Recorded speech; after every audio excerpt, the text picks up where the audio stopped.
Bom, vamos lá agora falar. Esses dias vi uma postagem, eu perguntei para muitas pessoas que já vieram aqui.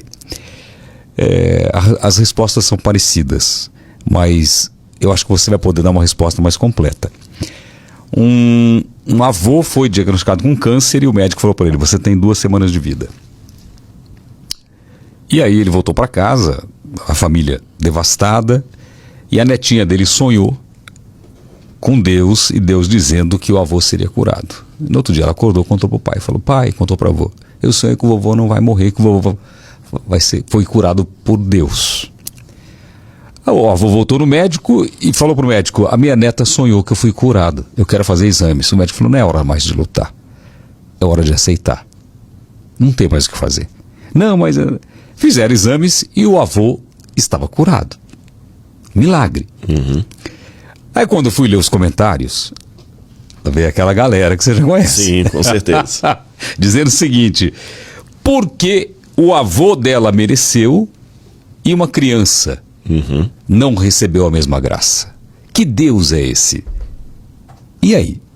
Excelente pergunta. Então, a opinião que eu tenho sobre isso, a vivência que eu tenho sobre isso é a seguinte: eu vou piorar, em primeiro lugar, a problemática.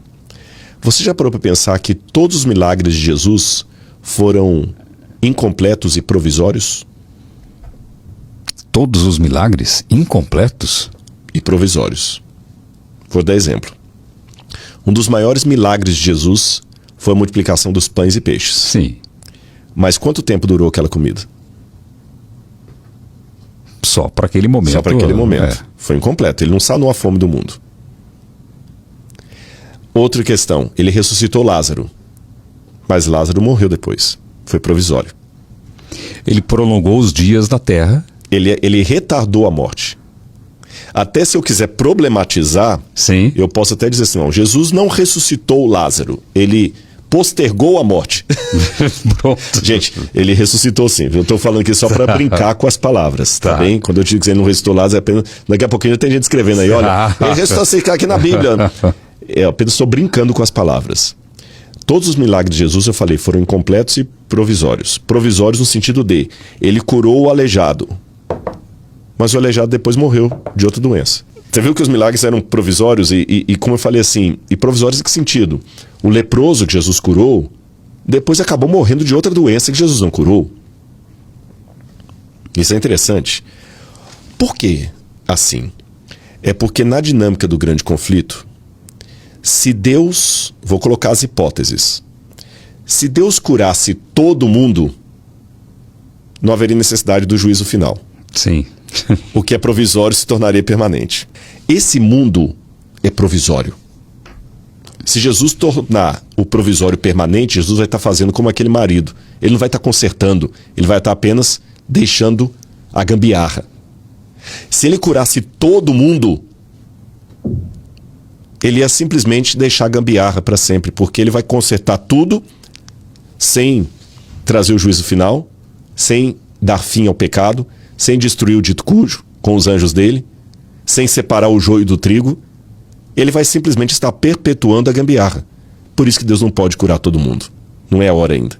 Você não pode abrir o cano na pressão máxima, porque é gambiarra. Se você abrir o cano na pressão máxima sendo gambiarra, vai estourar a parede, vai ser um estrago pior do que se você deixar... Ainda deixa o chuveiro só um pouquinho, porque ainda está na gambiarra. Mas deixa um pouquinho, porque você precisa tomar banho. Então, da mesma maneira que Deus não podia sair curando todo mundo indistintamente, ele também não podia deixar de curar ninguém, senão nós nos sentiríamos às cegas. Abandonados. Então Deus não cura todo mundo, porque ele não quer tornar o provisório permanente, mas ele também não evita curar um e outro, porque é um sinal: olha, eu ainda estou aqui. Sabe aquela mãe que o menino está comendo? Mamãe está aqui. Mamãe está aqui. Sabe, você tem sua filha, quando é a criança não queria ficar no quarto sozinho. Exatamente isso. Pai. Papai tá aqui. Não está te vendo, mas ouviu sua voz. Você está ali. Então, essas curas que Deus faz aqui e ali, não é porque o avô da menina mereceu mais do que o outro, porque aquela criança, Deus é injusto, que ele seleciona. É uma maneira de falar assim: papai está aqui. Não dá para acender a luz ainda, você vai dormir agora, mas papai não seria o caso da pessoa que viu e fez esse comentário às vezes, entender isso